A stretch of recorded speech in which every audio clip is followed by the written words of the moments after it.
Cricket ഗാലറികളെ പ്രകമ്പനം കൊള്ളിച്ച ആരവം വെള്ളിയാഴ്ച മുതൽ തിയേറ്ററുകളിൽ മുഴങ്ങിക്കേൾക്കുകയായിരുന്നു. സച്ചിൻ്റെ ജീവിതം ആസ്പദമാക്കി നിർമ്മിച്ച സിനിമ എ ബില്യൺ ഡ്രീംസ് ഇറങ്ങുന്നതിന് മുൻപ് തന്നെ ഹിറ്റായിരുന്നു.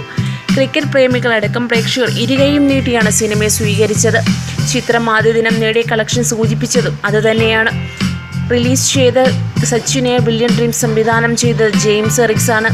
ആദ്യ ദിനം സിനിമ തിയേറ്ററുകളിൽ നേടിയത് 8,40,00,000 രൂപയായിരുന്നു.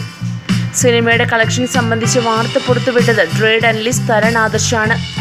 ഇന്ത്യയിൽ 2400 സ്ക്രീനുകളിലായിരുന്നു സിനിമ പ്രദർശിപ്പിച്ചിരുന്നത്. വിദേശത്ത് 400 സ്ക്രീനുകളിലും. ഡോക്യുമെൻ്ററി സിനിമയായിട്ടാണ് സച്ചിൻ പ്രേക്ഷകർക്ക് മുന്നിലെത്തിയത്. ഒപ്പം വെള്ളിയാഴ്ച റിലീസ് ചെയ്തിട്ടും സിനിമ മികച്ച പ്രതികരണമാണ് നൽകിയതെന്നും തരൺ ട്വിറ്ററിലൂടെ പറഞ്ഞിരുന്നു. രണ്ടാം ദിവസം ചിത്രം 9,20,00,000 രൂപ നേടിയെടുത്തു.